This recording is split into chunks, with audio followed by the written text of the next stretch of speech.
Hello and welcome to our second drawing for our gray toned paper with black and white charcoal. Today I would like to have you get started by taking a moment to sharpen your pencils. Remember that when we do that, we use the side with the shorter lead rather than the longer lead. That is to help make sure we have enough wood casing around this very fragile lead to help hold it into that space rather than letting more of the lead show and having it potentially break easier. Now, we are going to get started by turning our paper and we're going to break down our sections. We'll begin by drawing lines coming out from the outside edges, then we'll break this in half. In each of these halves, we're going to add 3 sections, so we want to end up with a total of 6. Now, we are going to turn this back and we are going to switch to our white charcoal pencil. We always begin with white first in a piece. Now we're going to come over to our bottom of our value scale, and for this bottom section, we want this to be completely solid white. So we're using very small little circles and we're filling it completely solidly up until that first line. Blow away your dust and check to see that you have all of your corners filled. Typically the corners are the areas that are most neglected because it looks like it's filled in, but it's actually just dust sitting on top of it. Once it's all the way solid, you're going to work on fading out to the gray by the end of our second line here. So we want to create a small value scale that's just fading out to gray. I'm just lightening my pressure as I work my way up, and then I'm just barely transitioning out. Now I'm going to switch to my Q-tip. Go ahead and do that with me. We're going to take our Q-tip and going horizontally. So take a look up at the board. We are going horizontally rather than vertically. And that's because we want this section to look different than this section. And if we blend vertically, it'll become all one tone. Whereas if we blend horizontally, like what you see right now, then it fades it out. So go ahead and blend horizontally as well. You can just dust along that line to help it transition all the way out into the gray. Next, we're going to come up into our top of our value scale, and we are filling this solid top section with black. And we're using small little circles. You're just working on filling solidly. And we are going to slowly transition out with our pressure, and we want to fade out by that second line. Now I am going to switch to my blending stump. So rather than a Q-tip, which is only for white, we are switching to our blending stump, and I want to help this to transition all the way out. So I'm going to take my blending stump and I'm pulling it down so that it fills in that third section. So let's review what we have as far as our sections. It goes solid white, faded out white, plain gray paper, blending stump, medium tone black, and solid black. Now, as we work our way backwards, remember that we want to continue working horizontally because that is how we keep our sections having transitions between them rather than going vertically and having them all accidentally blend together. Blow away your dust. Make sure that you've got all of your corners filled. And something that does occasionally happen, so I want you to check yours, is that occasionally you'll notice that the black is completely removed because of your blending stump. So sometimes you do need to come back in and recreate that solid black in case you happen to use too much of it or your blending stump just stole all of the solid black. And then we'll just blend the line that is right underneath it to help it transition out.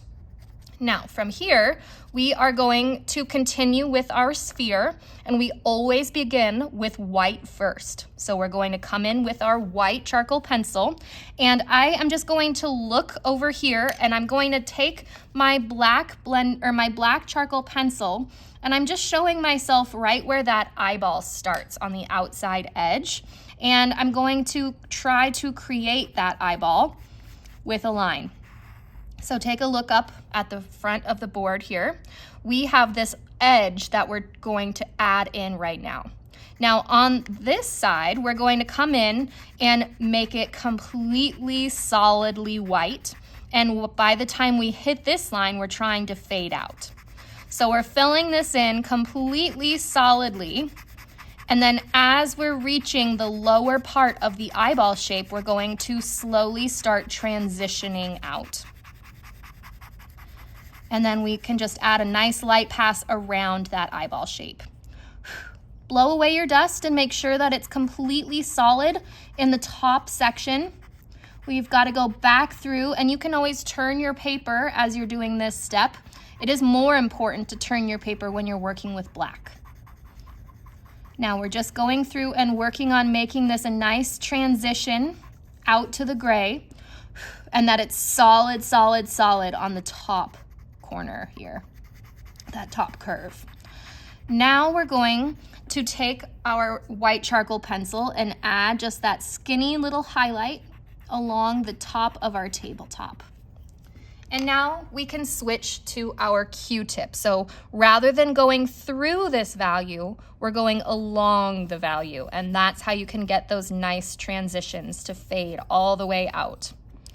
Now you can also take a finger and just kind of dust along that edge, and sometimes I'll do that to help me transition out to my gray just a little bit smoother. So I'll just come through and just kind of dust with my finger along that edge. Now, if you have gone too far down, you can always come in with an eraser, and you can just pick up some of that white charcoal, and sometimes you do need to bring in an eraser because we need to have a little stretch of gray before we come into our dark value. So I erased a little bit and then just came back through with my Q-tip right along that line to make it look like a better transition out. All right, now we're going to switch to working with our charcoal pencil.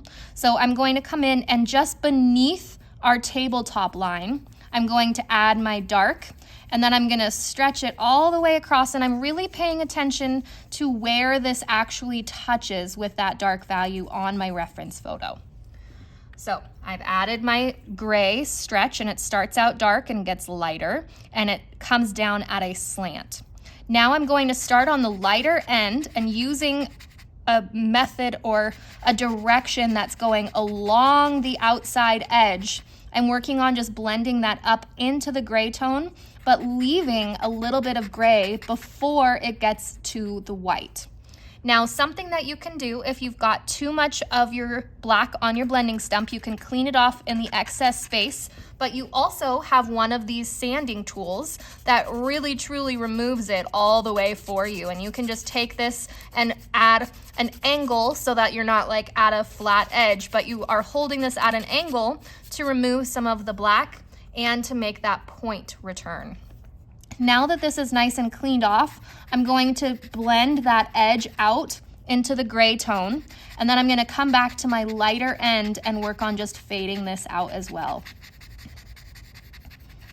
So we're just trying to get a nice smooth transition between here. We're looking at our reference photo and trying to match it the best that we can.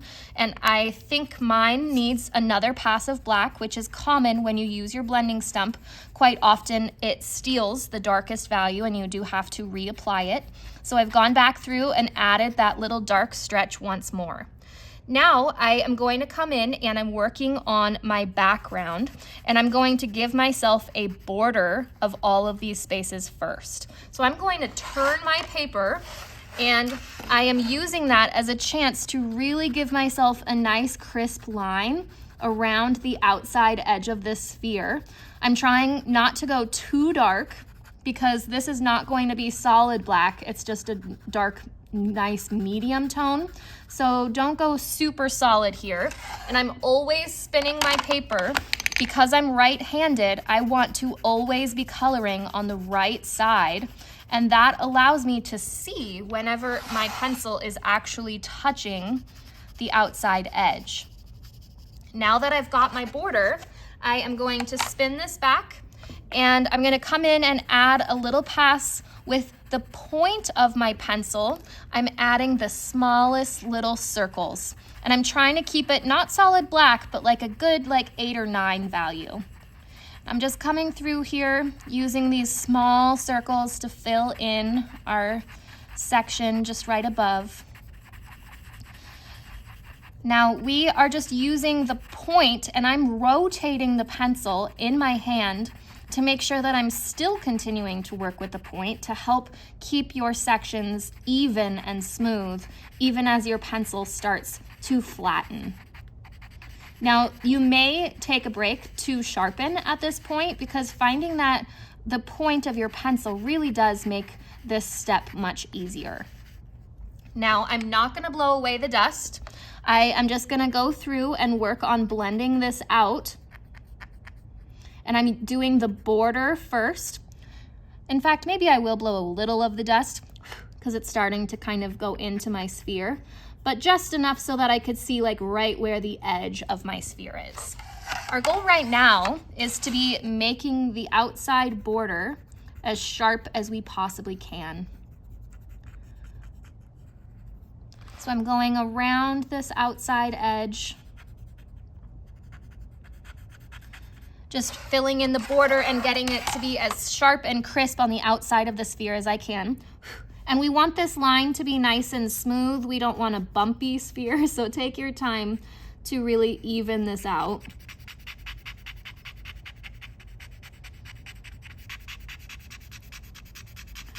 Now I am going back through, and now I am using my blending stump to fill in this background space.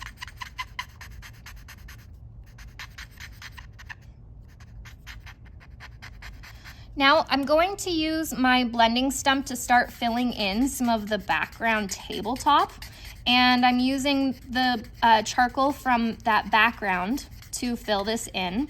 You can also be cleaning your blending stump off periodically in the tabletop section, and this is just a great way to clean your blending stump while also getting a really smooth, nice end result for your table. At this point, I would recommend coming in to add the shadow, and I'm gonna start underneath my sphere. And one area I think students could improve in is making the shadow go far enough underneath the sphere, and then to continue that triangle that's the darkest section of the shadow before stretching out into the medium. So take a look up here. I want you to notice how far back the shadow goes and how far out the solid triangle of black goes before it transitions into a medium tone that stretches off the square. Now I'm going to switch to my blending stump, and I might just use this as a chance to fill in the space around the shadow so that I don't start out too dark. So I'm just filling that space in around my shadow so it's nice and even.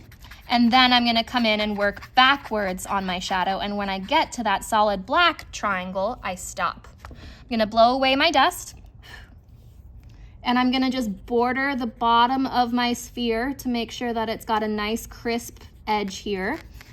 I'm going along the outside edge of the shadow, just along that line to help soften it. And now I'm going to look back and forth between my sphere, and one very common mistake is leaving the highlight of the sphere to be too bright.